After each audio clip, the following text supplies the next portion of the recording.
Hello Chainbreakers and World Changers, Jessica Manuel here, and this is my follow-up video to my blog post on the chain of despair. I encourage you to read the full topic via my blog at www.breakingthechain.today, but I'm going to share with you the highlights. So I started my blog with saying that if depression was a cold, despair would be a symptom. And I want to make it very clear that I'm addressing the subject of despair from my personal experience, not depression. I address the subject of despair by saying that it can be influenced by internally through spiritual, emotional, or psychological avenues or external circumstances. And when the two cross over, that it could lead to hopelessness. So it's important to find out the catalyst of that hopelessness one feels, so that they can break the chains that are holding them down. And my suggestion is that not to carry them on your own, and for people to seek community and professional support to get to the root of the cause of that despair, so that they can feel better faster. So I included a story from a close friend of mine who explained how they broke the chain of despair, which I received really great feedback on, so I want to thank you for that. I finished my blog by stating that each of us have a different story and they're all worth sharing. Pain, frustration, failure, and imperfection are all things that we have in common, and being vulnerable enough to share those experiences with others is a source of strength. So I encourage everyone to find opportunities to share their stories with others.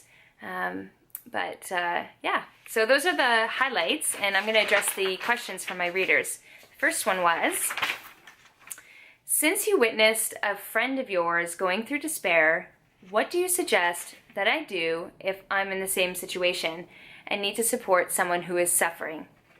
Okay, so remember that, again, this is my personal experience, and I'm not a professional, but this is what worked for me. So I believe that the most important thing is to refrain from enabling their despair by offering empty sympathy.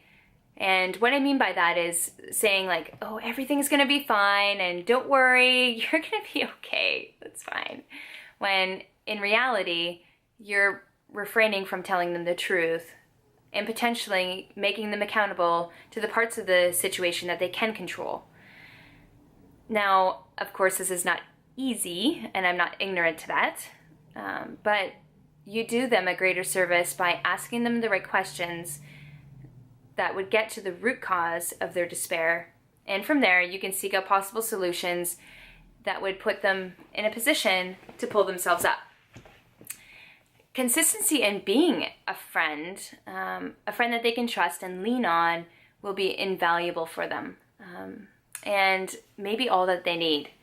You don't need to do anything special, and perhaps in situations all you have to do is listen. So I hope that helps. The second question was, Jessica, isn't faith the things unseen? Can you explain your analogy more regarding walking the tunnel alone and seeing someone before you? So a person's faith is something very, very personal and powerful.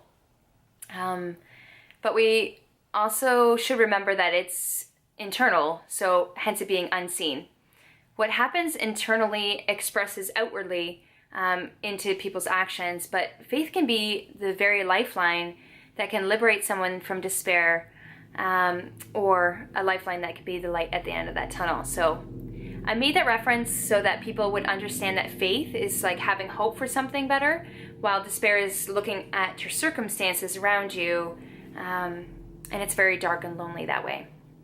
The person standing at the end of the tunnel is quite possibly the one that suffered before you and is now showing you the way through liberation and salvation. So the third question was, kind of an extension of that, is what if you don't have faith?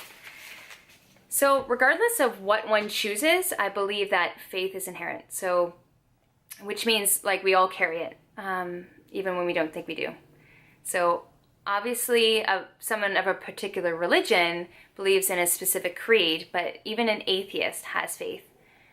Faith in, whether they believe in evolution or natural selection, but which kind of in terms is a religious creed, and you need faith to believe in.